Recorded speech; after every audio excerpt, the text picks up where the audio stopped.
We have got Jessica and Brady. I've got that right. Is that right? Yep. Yep. With Bridles and Bibles here on the Hold Fast podcast today. Great to see you guys. Sorry about the time mix-up thing, but how are you guys today? We're doing Doing pretty good. good. Yeah, we've been busy running ranches and riding ponies and raising babies. Oh, sounds like you guys have your hands full. I know you have your hands full. Actually, you guys have got a lot going on out there. Some really exciting stuff, some stuff that Josh and I have been trying to get into more, a little closer to home, but probably out there too. Is, rodeo ministry and ranching ministry and stuff. So it's something that we're super passionate about, and that's another reason I'm excited to have you guys on today. So, just first off, I'd like to kind of dig into your guys' faith. I mean, obviously, you run a faith-based organization out there, and so I want to get some background on kind of where your guys' faith started, if you guys have been in the church your whole life, and kind of what that looked like growing up. Go ahead. Um, so yeah, Brady and I, we both grew up Christian.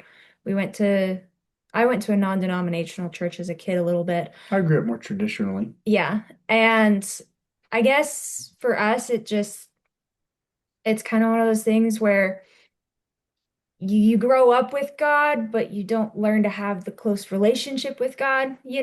And I personally was just, I kind of floated around. Brady and I met in college, and in college, he was a much better person than I was.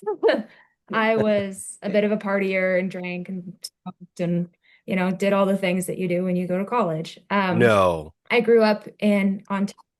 Yes, I know. I was not the greatest person in the world.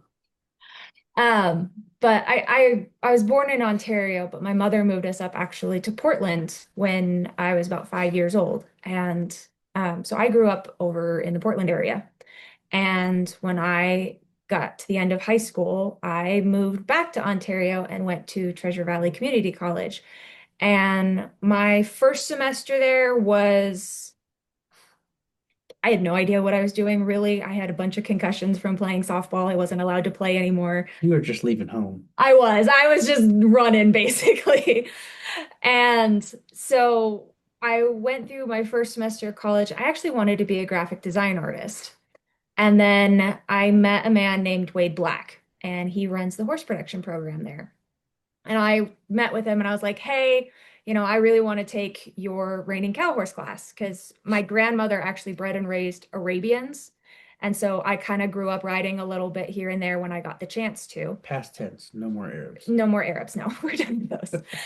And so I just want to take his class. And he was like, well, you're not going to really understand what's going on if you just take one class. You might as well go through the whole program. And I was like, okay, I guess I'll be a horse trainer. And so that's what I did. And I went through the program for 2 years and then went and got a job at a feedlot and, did exactly what Wade said. He goes, go get a job working on a ranch or a feedlot, doing cowboy and stuff, and then take client And you horses. got involved in CCF. And Wade did this thing called CCF. It was Cowboy Christian Fellowship for the college students. And we'd meet on Wednesday nights and he'd buy us crappy cheap pizza that we'd eat because we were starving anyways. And my relationship with the Lord clicked then because he compared it to what we were learning in class. He compared the relationship that you build with God to the relationship that we were building with these cults that we were starting. And that for me was when it really did click. Like I grew up watching Veggie Tales, but I didn't really have any understanding of it. I did not have a solid foundation. And I wish that right then and there, like my whole life flipped around and I quit being and doing what I was doing. But that wasn't the case. It was a slow progression to get me to my relationship with God. So now we run this Bridles and Bibles nonprofit, and it is amazing and incredibly humbling every single day. So it's been pretty amazing. Yeah, I don't know if you guys heard Yeah, I kind of. the first episode that we did, Josh and I did together. The audio's terrible, by the way, so don't judge us there. But it was our first episode, and we kind of went through why we were starting what we were starting and kind of our backgrounds. And so, very similarly to you, grew up in the church and then literally ran as far away from it as I could. Drugs, get, like the whole nine, the whole gambit. Pretty bad actually, so I definitely relate to that. But um how about you, Bray? Go ahead. Um, yeah, I grew up in the church, more traditional sense, and I went to school to go find my own space. Went a long ways away from home, kind of the same thing. And totally had a different plan for my life than what happened. And I very inadvertently plopped my way into the horse production program too, and kind of found my way through that and definitely discovered a different meaning to relationship with your Savior through the Bible fellowship we had there. And that's kind of where my faith really took off and I started to discover what it's like. Yeah.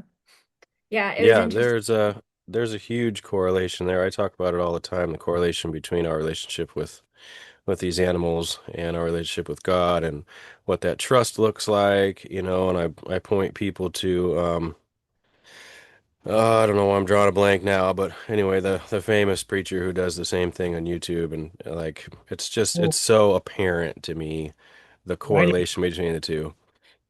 yeah, writing high ministries, I think is, Yeah, I, yeah, that's it. Yeah. yeah, Yeah.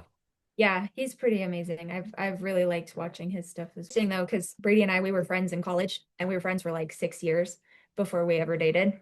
And then you had to get through your phase first. I did. It's definitely one of those God's timings. I think that if we would have dated too soon, we definitely would have never ended up together. And then finally, finally I sat down with him one day and I was like, "Hey, we should try this whole like getting married and having babies thing because that's what all of our friends did, right? We joke and we say that Wade's program is the program you go to learn to train a horse and to get married." And He became a chaplain because of that. yeah, he did. He married up. And so Brady took it seriously. He was like, "Okay, let's do it." And after I think we dated for 18 days and then he proposed. Wow. Yeah. Bravo, my friend. Bravo. That was some definitely going out on a limb faith. Yeah. Yeah, and how long have you guys been married now? We're gonna be, Coming up on 3 years, right? I'm blanking. I think we're coming up. No, No, no, it's been 3 years. We're coming up on 4 years because yeah, Layla's going to be turning 3 this year. yep. Oh, Kind of. congrats. It gets harder to remember, trust me. We just had our wait, let me think, because I'm gonna get in trouble if I get this wrong. Last month, yeah, January, we were 13 years married, 14 years together. And Wow. it's so bad to the point that I got it tattooed on my arm. That's I mean, I've smart. got a lot of tattoos, but yeah, I had to get it tattooed. The problem is now I have to look at it in a mirror, see, and it's Mhm. backwards. And so Oh I have to yeah, decipher it every year, but I know it's somewhere in the beginning of the year. So it's the opposite for 13 years, I'm getting there. I'll remember one of these days, I'm sure. Yeah. So fast forward to now, where you guys are at now. Let's get into kind of how this whole ministry started. I mean, I'm guessing you didn't, nobody gave you a ranch and said, here you go, start a thing, right? I mean, this had to have been born out of something and as amazing. And I'm looking at the website, how jam-packed you guys' programs are. There's tons of stuff out there. And so just kind of walk me through what the beginnings looked like for you guys. So Bridles and Bibles was something that God put on my heart before Brady and I ever got together. Um, as I said, I was kind of that running around trying to make my life work. And I was that person who was far too stubborn-headed about making my own way. And I got really frustrated because every time I'd try and set my life up, it would crumble and fall apart. And I always relate back to the Bible verse where he's talking about building your house on sand. Yeah. My house was not built on sand, it was built out of sand. I had a sand castle, that was it. And it just fallen apart over and over. And I had gotten to a really sticky part in my life where I had lost my job because I broke my pelvis and I couldn't ride. And because I lost my job, I lost my house, I started dating the wrong guy and soldier horse. sold my horse that had broken my pelvis, even though it wasn't her fault. Like it was just a whole wreck. And I was sitting in my car and I was just like screaming at God. I'm like, what do you want from me? And it was then that I finally stopped getting in my own way and listened, I guess. And That's a tough one. yeah, and so I Yeah. started working really hard on developing my relationship with the Lord. And I started going back to the stuff that Wade had taught us at CCF and comparing that to the relationship with the horse. Because then it would click, right? I'd read my Bible and I'd see a parable or read something Jesus said, and I'd be like, okay, yeah, that makes sense. I kind of have to do the same thing with my horse in order to get my horse to learn. Hmm. And I started going to a cowboy church that was at this riding facility. And it was super cool because they had this big giant indoor arena, and then they had kind of like this little living like entertainment area, and there's these big windows into the arena behind. And I'm extremely ADHD and dyslexic, and I'd sit there and listen to the pastor and then start nodding off and looking at the horses riding behind. And I was like, man, it'd be so cool to get to ride my horse and learn about God. And I was so gung ho right then and there. I was like, oh, let's start this right now. Let's go. And God was like, no, no, no, no, no. You need to wait. Like, you've got a lot to learn first. And so I waited. It was hard. I didn't want to because I'm that kind of person who just wanted to jump on it. And it was just another one of those things where God's timing was perfect. And so I waited and I sat and I learned and I studied. And the huge part of Bridles and Bibles for me is this idea of setting a foundation, right? So that was one of the amazing things about going through Wade's program was Wade is an amazing teacher at giving you a foundation for starting a horse or working with a horse that you can then go and turn into whatever it is that you want to do, right? Whether you want to be a barrel racer, or you want to be a reiner or cutter or jumper.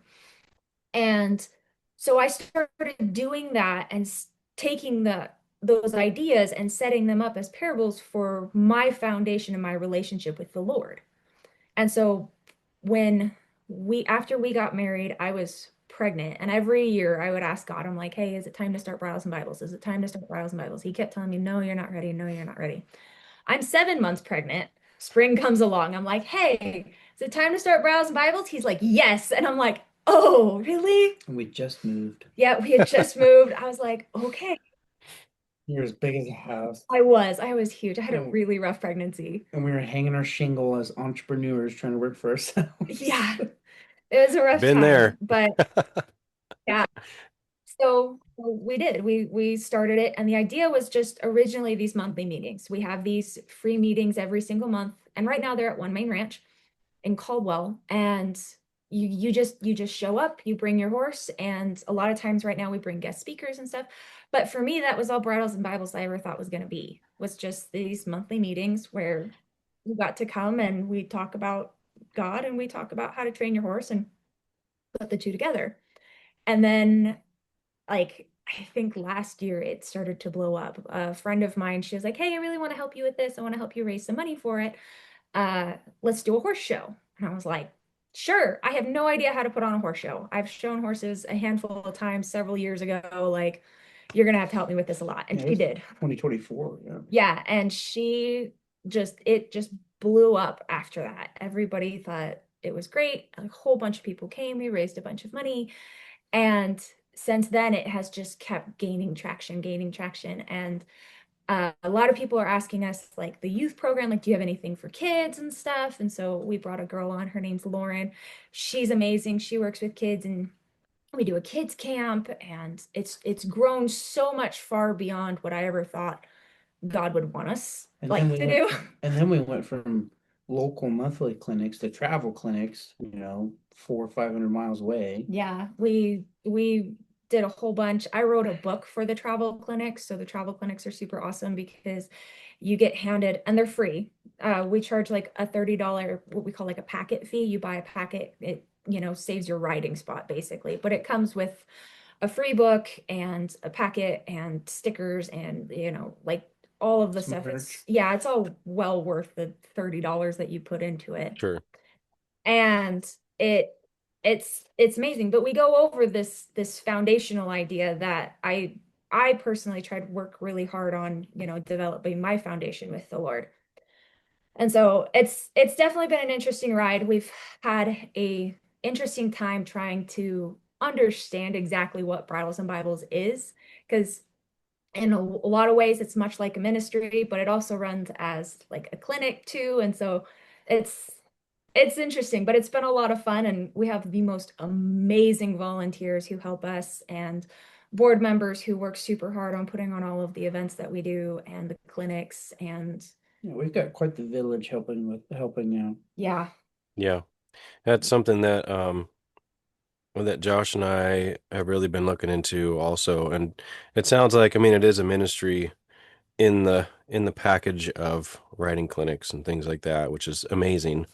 And so Josh and I, even with this podcast and what we do, we had 90 writers um basically writing for our brand last season in our first year.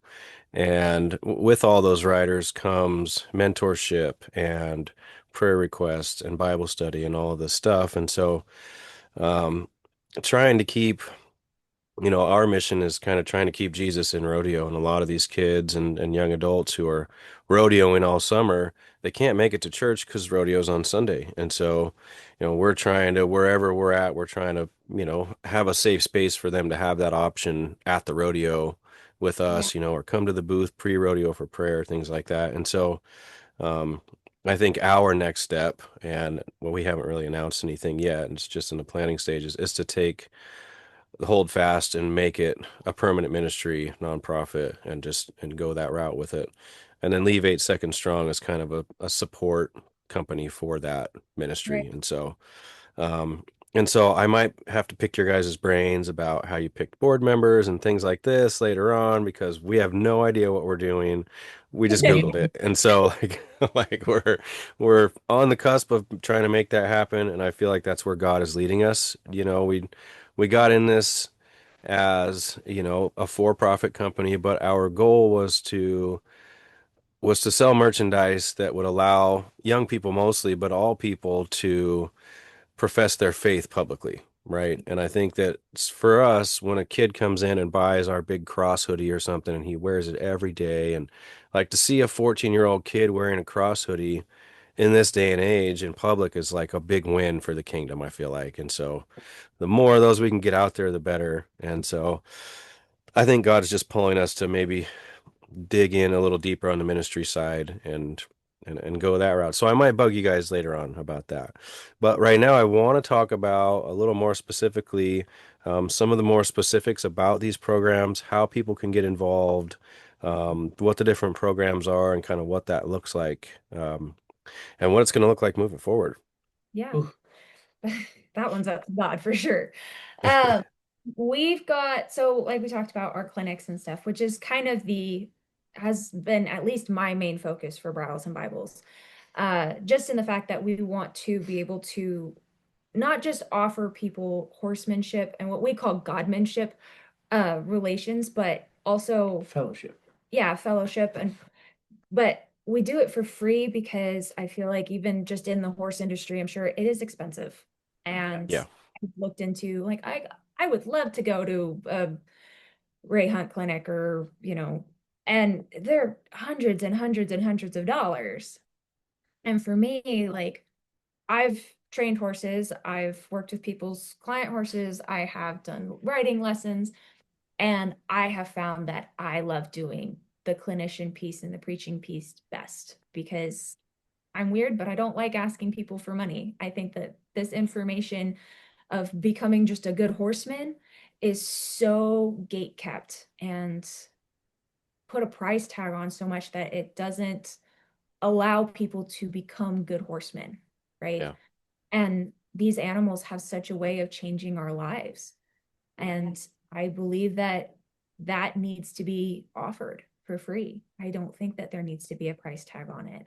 And And so, then a price tag on fellowship is ridiculous. yeah, right. yeah, And running the nonprofit, there's definitely a huge aspect of faith, right?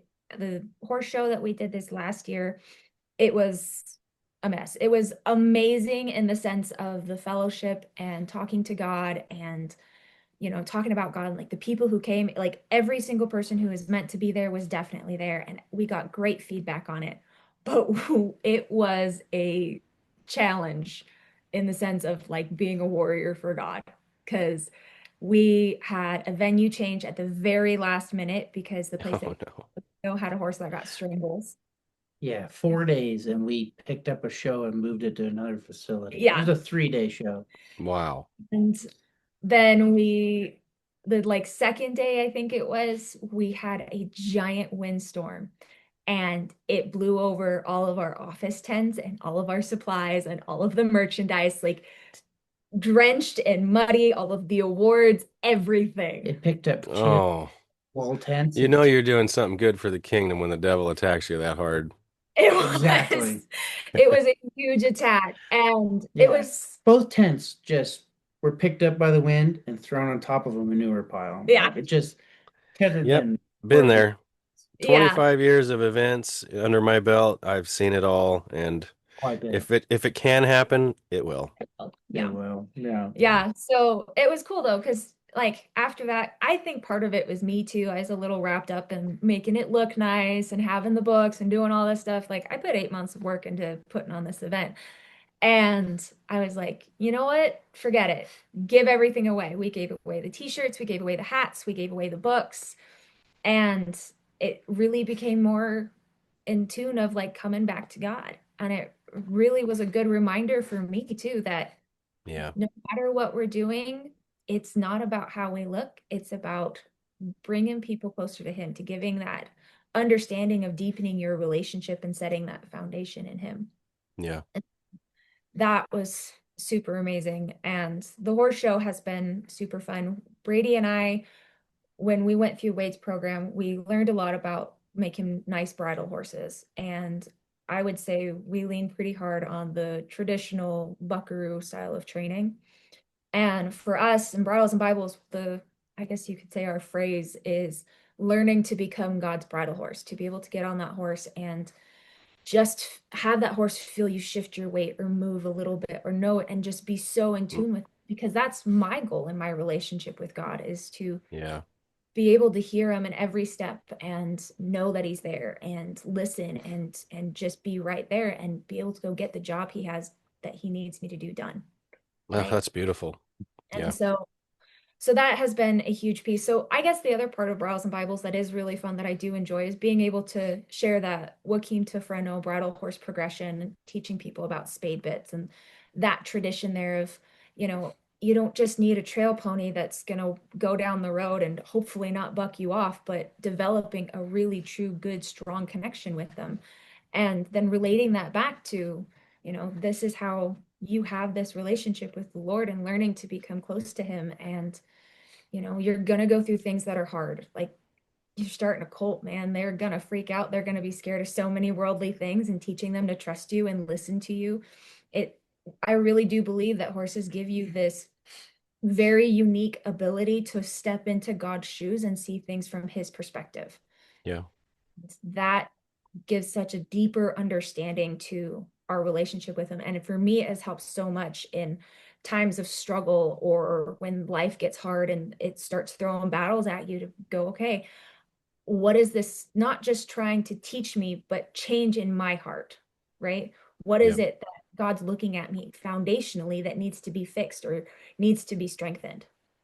And so, Yeah, that's beautiful. I always liken it back to kind of boulders. When I first, like I said, I was in the church growing up, and when I came back to the church and really dug in and started to strengthen my relationship with God, I found that, and I can't remember who told me this, but it was a great correlation between what was going on in my life and what they were saying to me. And basically, he explained it to me like this. At first, God is going to take these big boulders, the big sins, the big chunky things that you need to get out of your life.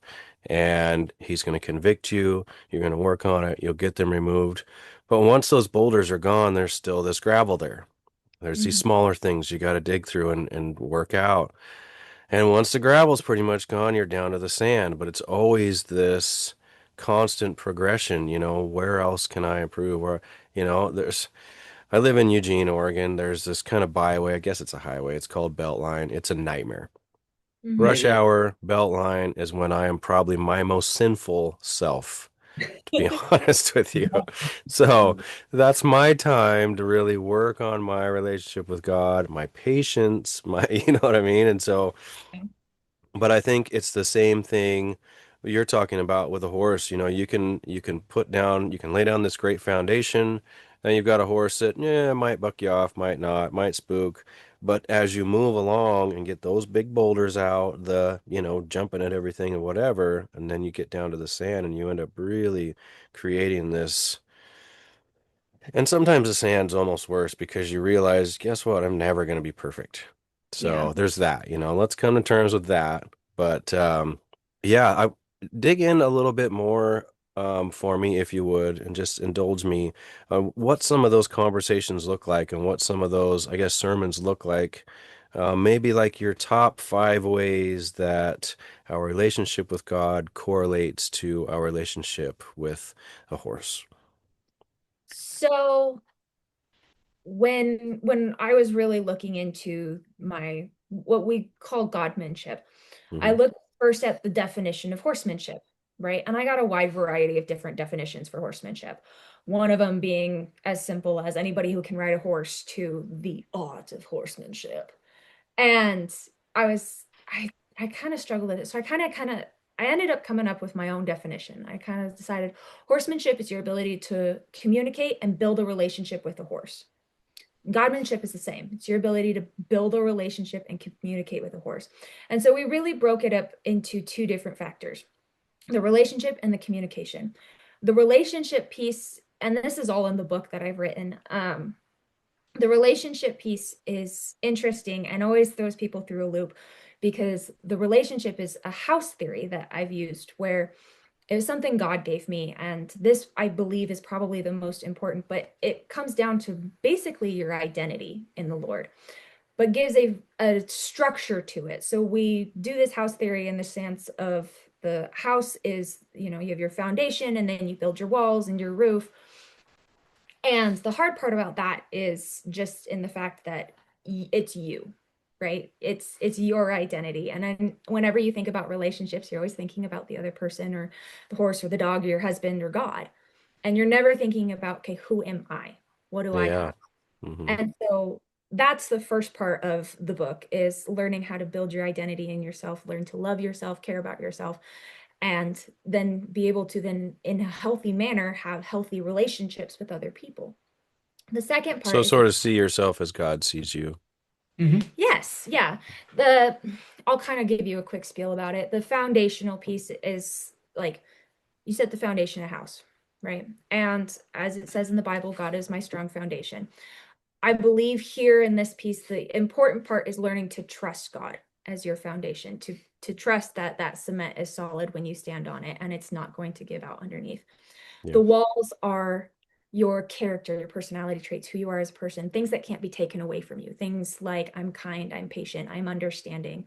And it's great exercise because then you can even look at maybe the walls you don't want to have, right? Like, Sure. oh, well, I'm kind of overly stubborn. I would like that to come down. And the beautiful thing is God is a carpenter, so he's going to come and help you remove those walls.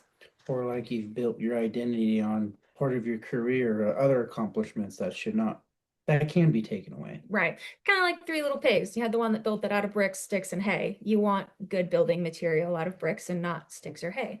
So if Yeah. you use things like a common one is I'm a mother. If that's one of your walls in your house and your kid turns 18 and leaves, that wall kind of comes down and then your Sure. whole Yeah. identity feels like it collapses.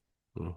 So the next piece is then your roof, and the roof is love. And the beautiful part about this is God is love. So it kind of works as a sandwich effect, right? In protecting your character and who you are, but it's also self-love, right? Learning how to love yourself. And I think this is incredibly important for any good horseman because if you do not have the ability to love yourself and take care of yourself, and I've learned this the hard way because I beat the crap out of my body growing up playing softball.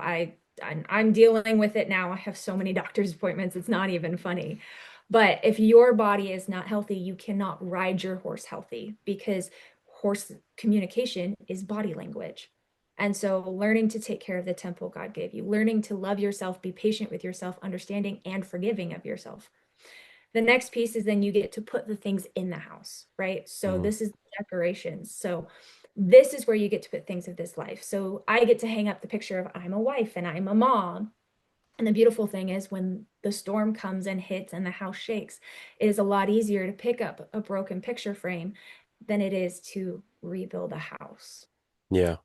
After that, it gets into things like a door of forgiveness and the windows of learning how to be vulnerable with people.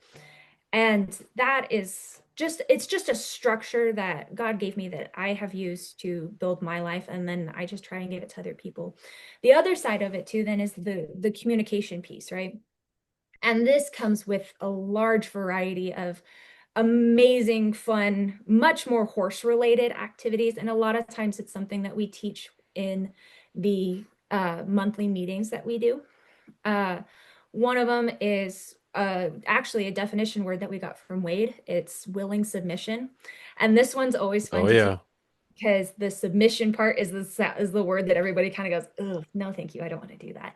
But the important key piece is willing, right? And so getting on that horse and getting them to a point where they willingly not just do what you ask because they have to or because they feel forced to, but willingly want to, right?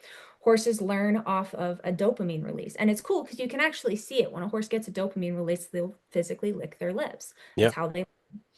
And so teaching a horse to willingly want to do the things that you want to do, right? I love doing this and watching a horse start like go out and do a job, right? Brady and I work on ranches and It's feedlots and like being stuff. a servant leader. People hear a servant and they're like, oh, Yeah. anyway. And so we go out and we give that horse a job and you see them start licking their lips and they're getting into it. And pretty soon it's not just, oh, let's go do the job. It's, I really want to go do the job.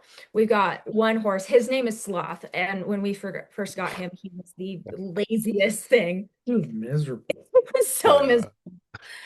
And he has turned into what I would call almost a workaholic. He's dead broke, great bridle horse, up in the spade bit. You can put my 2-year-old on him and hand her the reins and he'll just put around wherever she asks. But as No. soon as Brady hops on him, he's like, yeah, let's go to work. And you're like, whoa, bro, calm Amazing how down. much happier we are when we have a purpose. Yes, Yes. he started out my least favorite client horse ever. Oh, yeah.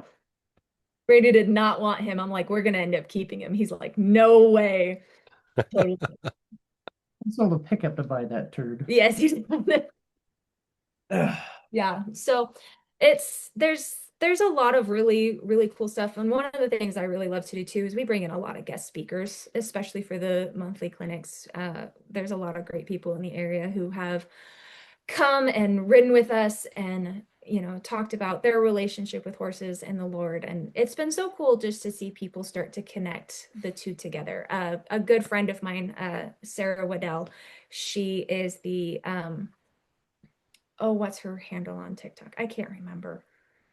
The Anyways, authentic buckaroo, is that? no, it's close to that. Something Buckaroo. I have Any, no idea. oh, the rare Sounds Buckaroo. familiar. Yeah. So she's a good friend of mine, and I actually had her on our podcast a year or so ago.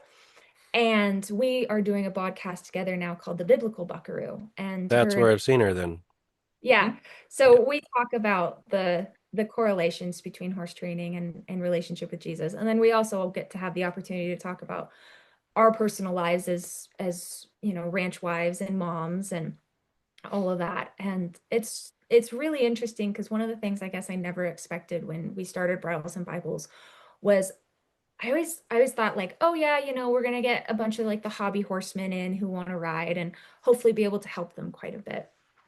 And when we started Bridles and Bibles, what amazed me the most was the people who came in who knew more than I do, right?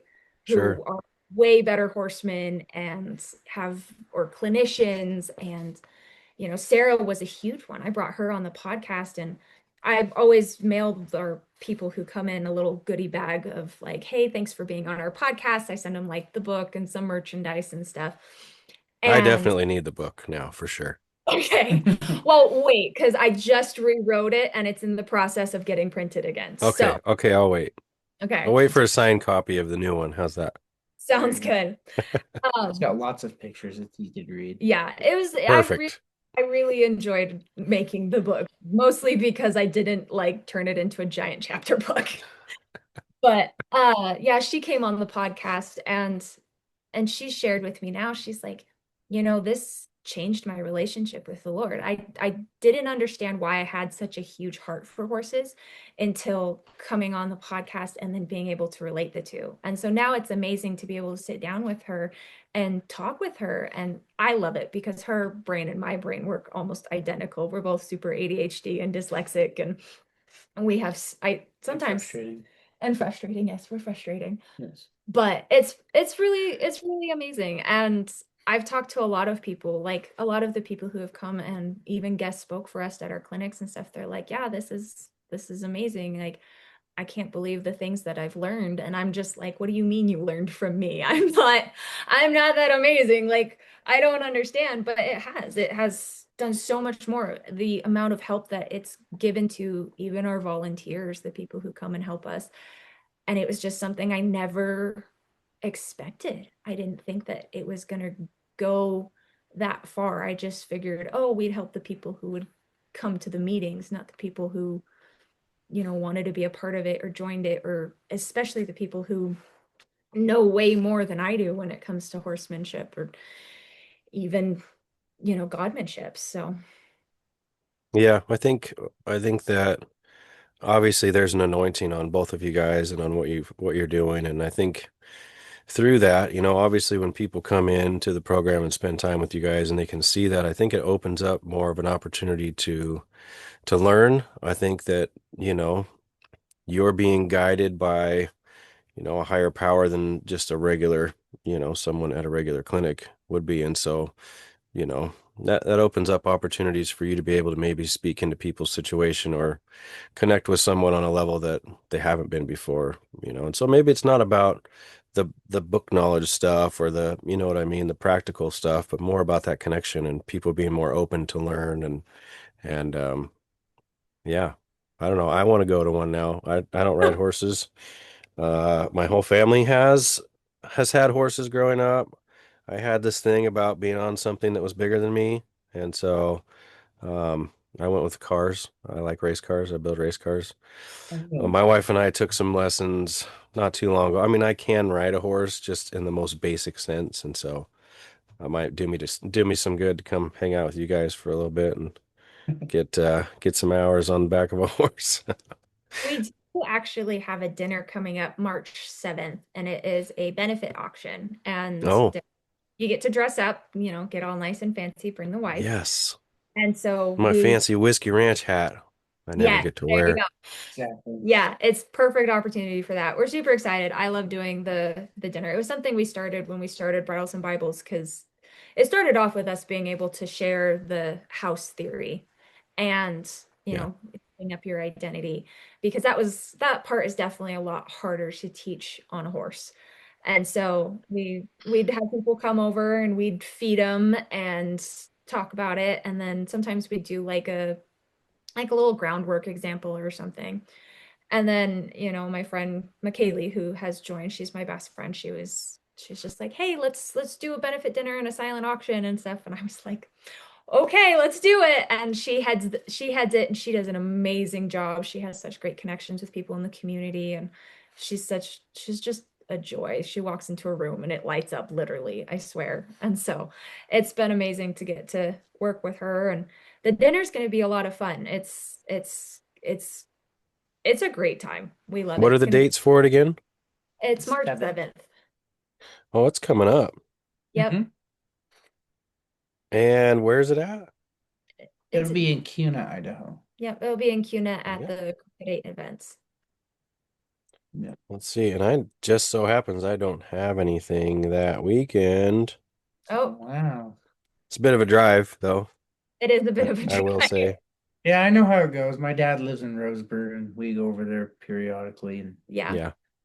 yeah. Yeah, Josh's in-laws live over there, somewhere by you guys, I think. Yeah. Hmm. He was the one that I met at the Idaho Horse Expo, right? Yeah. Yep. Yeah. He was very nice. Yeah. Did you guys go to Snake River to the roundup Mm-mm. Mm-mm. or Lewiston? No? No.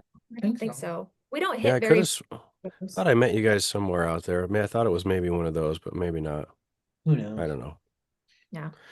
I We thought get you to a guys lot. were in the booth at some rodeo somewhere. We did 30, well, I did 31 rodeos last year, which was, yeah, it was every weekend, basically from now until almost the end of the year, October, November. So There's I'm gonna no try to cap. cut that in half this season because I don't know if I have that in me again. But Yeah.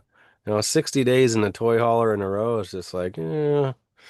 kind of like my bed, you know. Yeah, for Yeah, I sure. can imagine. Yeah, we've But talked I about, kind of feel like God's going, sorry, buddy, you're gonna have to suck it up this year again, and Uh, yeah. that's all right. Whatever he tells me to do, I'll go. He yeah, says jump, I say how high, kind of every thing. time you So. want to cut back and show yourself some rest sometimes, like, nope, you kept up this pace. You can keep going. Yeah. Yeah, you might be able to go a little harder. You did so good last year, Let's Yeah. see. Work on that endurance. Let's find your breaking point and then we'll cut back from there. Yeah. So, Exactly. so the dinner's coming up. Anything else? Are you guys going to do another horse show this year? Is there plans for that? Yep. Yep. In the fall, Yep. October. In October, we do one every year. We don't have the dates for it yet. Okay. We're working on our schedule. We usually try and schedule everything a year out in advance. So we should have the 2026 schedule up here soon. That'll have like the monthly meetings on it and the travel clinics and the kids camp and all of the events. So So pick the venue now. That way, when it does inevitably change, it will be, like maybe a month before the show, and you'll have plenty more Okay. time this time. So, yeah. any other plans for the year? Anything that you want people to know about that they can get involved? I'd love to give the people, some information about how they can get involved, how they can donate to the cause, things like that. I know that things like the dinner, if I'm not able to make it, I would love to ship you guys out, a basket for the silent auction or something with our stuff in it would be awesome. We'd, Yeah. That would we'd be totally great. support Yeah. you. I would say for people far and wide, your best thing can be is to reach out in your community and find people that have heard about Bridles and Bibles and are interested. And like this is what happened to us with our first travel clinic in Salmon. Some lady was like, "We want to have one of your clinics up here," and we're like, "We just have evening riding clinics." Like, so we came up, we had to come up with a stuff to do for a whole day or 2-day clinic. And that lady, what was her name again? Um, of course you're gonna ask me and then I'm gonna forget. Okay, she was a wonderful gal, and she rounded up droves of people to help sponsor for all the fuel to get up there. Found a lady that gave us some stalls for horses, and a church that put on dinner to feed all these people that were coming to help. And yeah, it was just amazing. We put on a really good clinic, and she helped and brought a handful of people to help. And so we kind of like getting out there to these new places and meeting new groups of people that, hey, we want this kind of fellowship here. Yeah. And so if there's somebody, Western Oregon, Eastern Idaho, anywhere that wants to bring something there like that, yeah, if they can do the groundwork, that helps a Yeah. lot. We call them hosts usually. Yeah, We find somebody who wants to host or can find an area or arena or something like that. And that's always the first step to, putting on a travel clinic is just, hey, Yeah.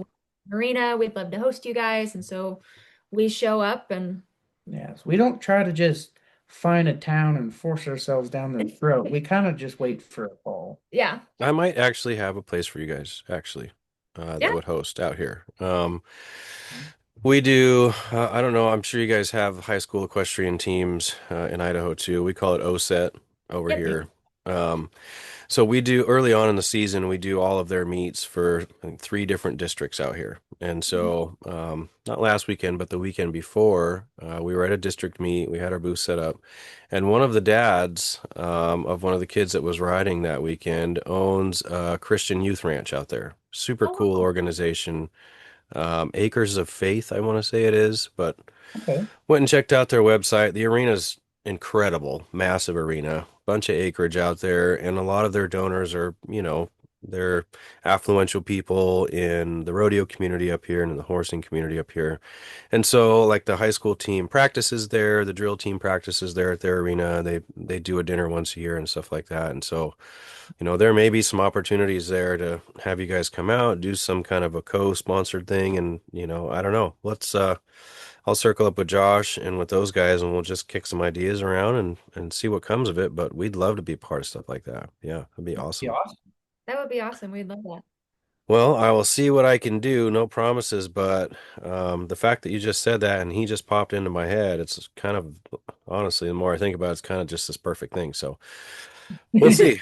Yeah, Uh, we'll see. He's actually the one who encouraged us really to, um, because they're a nonprofit as well, and just really encouraged us to take our ministry that route, and because there's so many people who support us and who love what we're about and love what we do, but there's not a lot of ways that they can support us besides stopping by and buying a hoodie or something like that. Yeah. And us being on the road constantly with this for-profit thing really cuts back on our time for these kind of opportunities for real outreach and real ministry. And so, Yep. yeah, yeah, super cool couple, great couple, and gave me some really good advice on, how to pick your board members and things like this. And so, matter great. of fact, I got to call and pick his brain some more. Um, Yeah, but no, I think it's amazing what you guys are doing. I'm stoked. I'm excited to work with you guys in the future. I think we can come up with some cool stuff. And if anything, I'm out there. I don't know if I'll be out there this year, but usually we're out there twice a year. We go out to Snake River. We do the roundup. We go out to Lewiston, and I don't know if those are anywhere close to you. I don't know Idaho very much at all, but Snake River Stampede's 20 minutes from us, and then Yeah. Lewiston, yeah, okay. it's 2 hours north. Yeah. Yeah.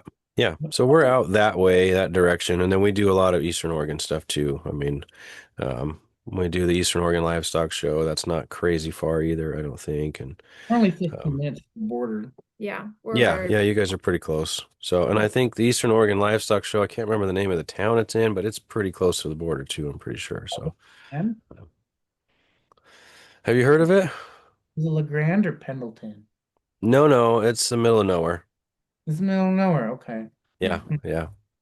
Yeah, Oh, we'd love to have you guys come out to Spray too. Um, yeah. come see the rodeo out there. That's Yeah. our That would be favorite. We love it out there. So let's keep in touch. But is there anything else that you want people to know that I didn't touch on? I don't want to keep you guys Um, all day.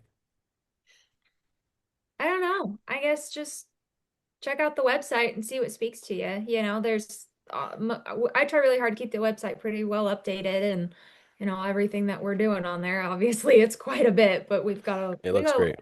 group of people who come out and help, and so we've got a lot of things that go on, and yeah, so we just Well, just for people's reference, since I have it up right here, it's bridlesandbibles.com. yep. Hard to mess that one up. So, yeah, definitely go check it out, you guys. I appreciate you guys' time, and I will be in touch. Periodically, depends on whether or not I'm running around like a chicken with my head cut off, which is most of the time. So, but I'm sure you are too, and we will figure something out. But I appreciate you guys, and we'll be praying for you guys' ministry. I think it's an amazing thing that you guys are doing, and yeah, more power to you. Thank you. awesome. Thank you for inviting us. Yes, we Yeah, appreciate of it. course. You guys enjoy the rest of your day. We'll talk soon. Okay, You sounds too. good.